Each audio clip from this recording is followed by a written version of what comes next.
Texas basketball coaches all upset that they did the horns down. Texas is not ready for the SEC, guys. They are not ready for the SEC. They have, I'm just going to say, so to tell the story, yes, UCF beat Texas at Texas 77-71. The players for UCF, they went to the crowd and started doing this, like horns down. Yes. And Rodney Terry, the Texas coach, started yelling at the players for UCF in the post-game handshake and then called it classless in the press conference and said that they were classless. Now, Johnny Dawkins, the coach of UCF, came out and said that we don't want to be this way, yada, yada, yada. This is pathetic. Can I say it's pathetic, Dave? First of all, it's always pathetic to lecture another team's players on how they behave after they beat you. There is nothing more pathetic than a coach who does that, quite honestly. Butch Jones did it to Eric Stryker. And it is lame and sad.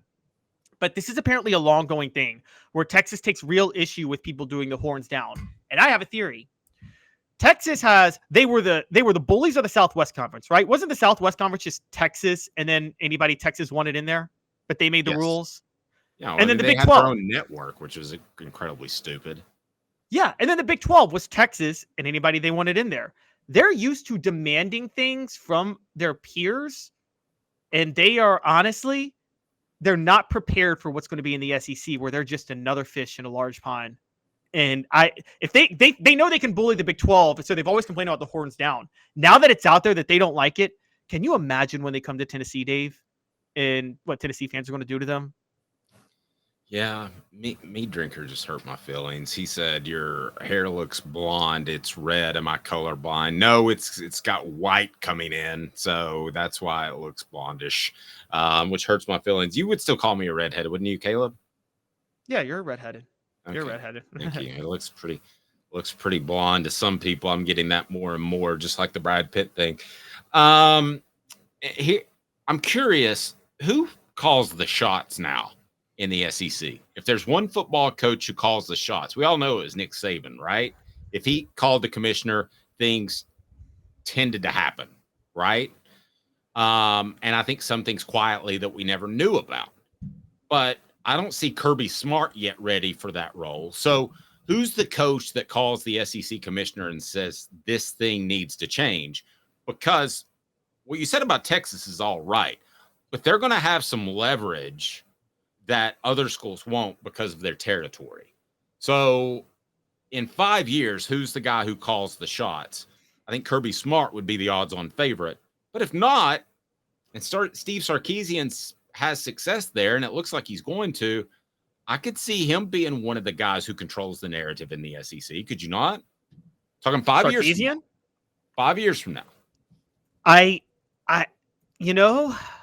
No, because I don't think Sarkisian's going to win enough. So I don't think there's going to be like this with Nick Saban. And you brought it up because I didn't believe anybody really called the shots. I don't think Nick Saban had the commissioner's ear. I think Nick Saban had the ear of other coaches in the SEC who wanted to make sure they had that line of communication open in case they got fired and needed a job. And I think, yeah, both, but that's a great point. Yes. You think Steve Sarkisian you think these coaches are going to be like, I need that Steve Sarkisian rehab center. So when I get fired, I need to be in his good graces. Nobody's going to say that about Steve Sarkisian at all. Not to mention, come on. He had a little bit of a problem there, Caleb. It's kind of harsh. But it's true. It's like the Steve. Yeah, I shouldn't say. You're right. I shouldn't say the rehab center. That was insensitive. I'm sorry. I didn't even think about that. Showed up to a special teams meeting. I didn't think about that. 2 a.m. on a Sunday after a game hammered. But other than that was very sensitive. By the way, Saban was still limited more than Texas has been in the Big 12. Saban could not bully the SEC out of everything.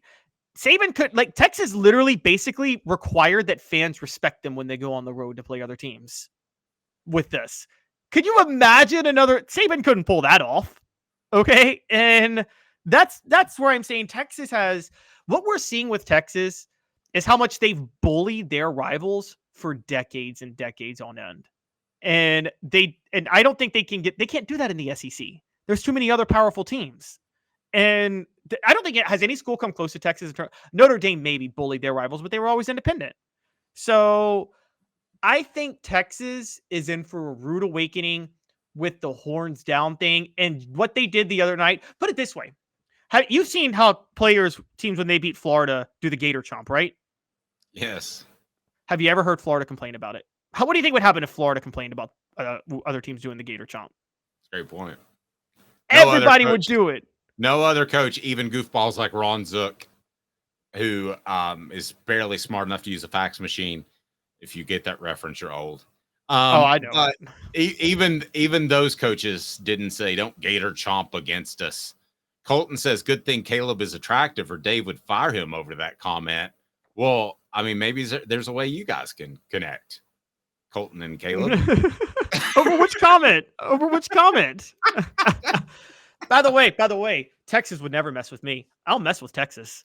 Okay. Yeah, Texas. I'm not scared of you. I'm not scared of you all in the SEC. I will go to SEC Media Days next year or this year in Dallas after I just gave birth to a newborn, and I'm supposed to not me giving birth after my wife just gave birth to a newborn, me needing to set an example, and I'm ready for you guys. Y'all aren't ready for the SEC. I don't think they're ready. I think they're in for a rude awakening, Dave, and I think they're gonna cry and whine with how SEC fans treat them. Because but for the record, what they did yesterday, horns down is going to be at every game now, isn't it? In the SEC. Kelly, I would. I mean, I would use it. I mean, if I'm a fan, you do whatever you can. I still love the stories about Fred White when he said that, and this is before the internet, when he would call around and find out opposing players' girlfriends' names and moms' names, and says, "I'm coming for Pam." I'm taking Lindsay out tonight after I get done whipping your butt on this football field. Probably said some other coarse language than that. I agree. Sorry, what were you gonna say?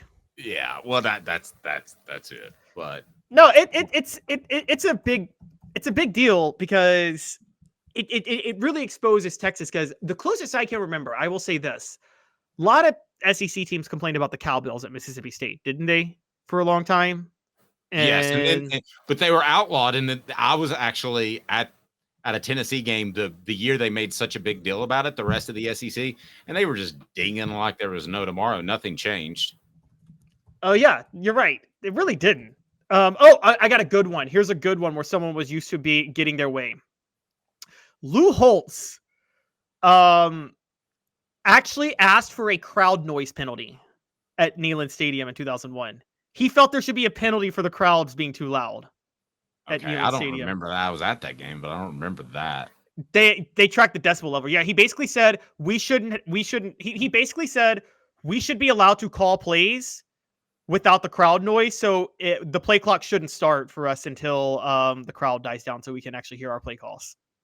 And now I will say this: Philip Fulmer, who interviewed fairly recently for our Celebrate 98 series that you can check out on YouTube, did say that he was told, he wasn't sure, that for the 98 Florida game, they had some sort of jet engines outside of the stadium or something to make the stadium louder. So maybe Holtz was onto something with artificial crowd noise. You don't want to use artificial crowd noise. You can do it outside the stadium. Who says you can't do whatever you want outside the stadium? If the police don't have a noise ordinance, whatever. I mean, there's no rules on that. What's the SEC going to do? The SEC towns is the SEC going to require the city of Knoxville to pass a noise ordinance outside of Neyland Stadium? So again, Lou Holtz did that, and I'm going to tell you why Lou Holtz did that. Lou Holtz came from Notre Dame. What school was used to bullying and getting their way all the time? Notre Dame, right?